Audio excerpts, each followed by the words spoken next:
Selamat pagi, Ibu Cindy Claudia Putri, selaku dosen pengampu mata kuliah Manajemen Keuangan 2. Mohon izin saya Egi Matori Anodika Kurnia Putra dengan NIM 2403010202654 dari kelas AK 501 pada program studi S1 PJJ Akuntansi akan mempresentasikan terkait tugas UAS Manajemen Keuangan 2, yaitu Research Journal, dengan jurnal yang saya pilih berjudul Pengaruh Likuiditas, Leverage, dan Profitabilitas terhadap Kebijakan Dividen pada Sektor Consumer Non-Cyclical yang terdaftar di Bursa Efek Indonesia. Selanjutnya, identitas dari jurnal yang saya pilih yang pertama yaitu Jurnal Ekonomi, Manajemen Pariwisata, dan Perhotelan dengan volume 4, nomor 3, dan diterbitkan September 2025. Penulis dari jurnal ini adalah Jessica Reski Permana Andastuti dan Mentiana Sibarani. Selanjutnya, pada bagian pertama yaitu abstrak. Penelitian ini bertujuan untuk menganalisis pengaruh dari indikator likuiditas, leverage, dan profitabilitas terhadap kebijakan dividen pada perusahaan sektor consumer non-cyclical yang terdaftar di Bursa Efek Indonesia periode 2022 hingga 2024. Penelitian menggunakan pendekatan kuantitatif dengan metode kausal komparatif, serta analisis regresi linier berganda menggunakan aplikasi statistik SPSS 26.0. Sampel penelitian terdiri dari 30 perusahaan yang dipilih melalui teknik purposive sampling dengan menggunakan data sekunder dari Bursa Efek Indonesia.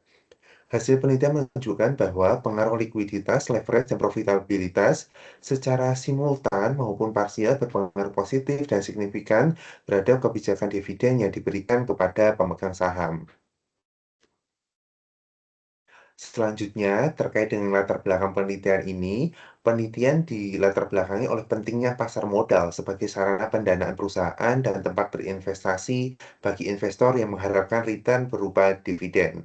Investor cenderung lebih menyukai pembagian dividen yang stabil sebagai indikator prospek perusahaan yang baik dan juga sehat. Namun data menunjukkan ada fenomena yang berbeda, yaitu ketidakstabilan kebijakan dividen pada perusahaan sektor consumer non-cyclical di Bursa Efek Indonesia selama periode 2022 hingga 2024. Ketidakstabilan ini diduga dipengaruhi oleh beberapa faktor keuangan, yaitu likuiditas, leverage, dan profitabilitas.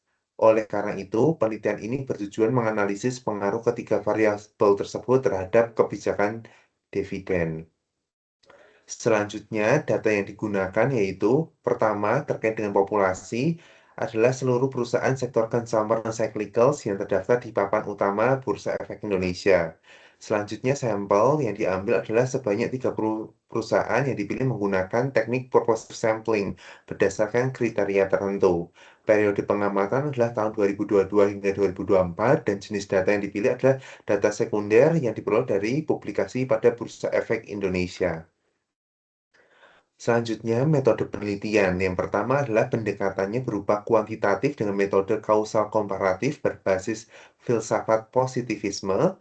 Selanjutnya, variabel, yaitu variabel independen atau X, dan variabel dependen atau Y. Variabel independen yaitu likuiditas, leverage, dan juga profitabilitas. Sementara variabel dependennya atau Y-nya adalah kebijakan dividen. Teknis analisis data yang dipilih. Pertama yaitu uji asumsi klasik. Ada uji normalitas, multikolinearitas, heterokedasitas, autokorelasi. Selanjutnya ada analisis regresi linear berganda. Selanjutnya untuk uji hipotesis menggunakan uji T parsial, uji F simultan, dan koefisien determinasi. Dan alat bantu yang digunakan adalah aplikasi statistik SPSS versi 26.0. Selanjutnya, hasil penelitian dari jurnal ini yang pertama adalah likuiditas atau X1 terhadap kebijakan dividen atau Y berpengaruh positif dan signifikan. Dengan arti bahwa semakin tinggi likuiditas, maka semakin besar kemampuan perusahaan untuk membayar dividen. Selanjutnya, untuk X2 atau leverage terhadap kebijakan dividen atau Y juga menunjukkan pengaruh positif dan juga signifikan. Hal ini menunjukkan bahwa meskipun perusahaan memiliki utang yang tinggi, namun perusahaan tetap mampu mengelola utang tersebut dengan baik. Perusahaan tetap mampu mendistribusikan dividen untuk menjaga kepercayaan investor. Selanjutnya, profitabilitas sebagai S3 terhadap kebijakan dividen sebagai Y. berpengaruh positif dan juga signifikan. Hal ini berarti bahwa semakin tinggi laba, semakin besar juga dividen yang dibagikan. Selanjutnya, kita mengecek terkait dengan pengaruh simultannya. Secara bersama-sama, likuiditas, leverage, dan profitabilitas ternyata berpengaruh positif dan signifikan terhadap kebijakan dividen. Selanjutnya, terhadap koefisien determinasi, yaitu dengan hasil 57,60% atau 0,576, dengan arti bahwa ketiga variabel tersebut mampu menjelaskan kebijakan dividen sebesar 57,6%, sedangkan sisanya dipengaruhi oleh faktor lain di luar penelitian. Tentu saja dalam penelitian yang dilakukan oleh Jessica dan Sibarani ini terdapat keterbatasan, yaitu yang pertama, variabel yang digunakan masih terbatas pada aspek keuangan internal sehingga belum mampu menggambarkan faktor eksternal seperti kondisi ekonomi, suku bunga, maupun sentimen pasar. Selanjutnya, periode penelitian yang relatif pendek, yaitu 2022 hingga 2024, tentunya berpotensi belum mencerminkan dinamika kebijakan dividen dalam jangka yang panjang. Yang terakhir yaitu penggunaan data sekunder membuat penelitian sangat bergantung pada akurasi laporan keuangan perusahaan, sehingga adanya potensi bias pelaporan apabila tidak dapat sepenuhnya dieliminasi. Setelah itu, yaitu kesimpulan. Penelitian menyimpulkan bahwa dari ketiga indikator, yaitu likuiditas, leverage, dan juga profitabilitas yang diukur pada tahun 2022 hingga 2024 pada perusahaan sektor consumer non-cyclicals, baik secara parsial maupun simultan, tiga indikator tersebut memiliki pengaruh positif dan juga signifikan.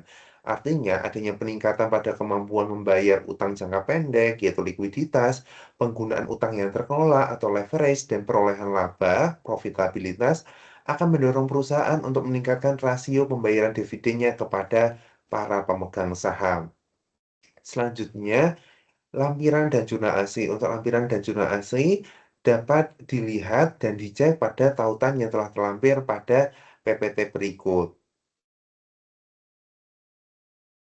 Terima kasih Ibu Cindy Claudia Putri yang telah memberikan kesempatan bagi para mahasiswa, termasuk saya, untuk dapat menyampaikan presentasi UAS terkait Research Journal pada mata kuliah Manajemen Keuangan. Saya mohon izin undur diri. Wassalamualaikum warahmatullahi wabarakatuh.